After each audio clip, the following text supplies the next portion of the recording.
મને દુઃખ થાય છે એ વાત, રાજુભાઈ પ્રત્યે મને કોઈ નારાજગી નથી, પણ દુઃખ એ વાતનું છે કે રાજુભાઈએ ભાજપનો હાથો બનીને ગુજરાતના ખેડૂતોના નિશાસા લેવાનું કામ કર્યું.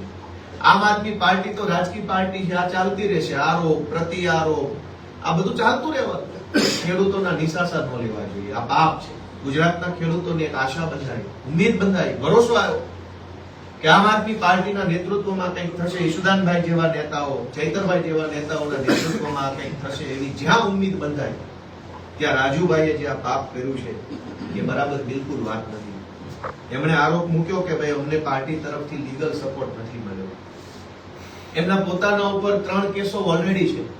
પોલીસ સ્ટેશન અને કોર્ટમાં કેવી રીતે કાયદો, કચેરી, મુદત, જામીન, રિમાન્ડ કેમ ચાલે એ બધું એ પોતે જાણે જ છે. નવાઈ નથી કઈ એમાં. એને 3 એફઆઈઆરો છે, એમાં 307 ની છે, 326 ની છે, આવી ગંભીર એફઆઈઆરો છે. એટલે એને બધી જ પ્રોસેસ ખબર છે.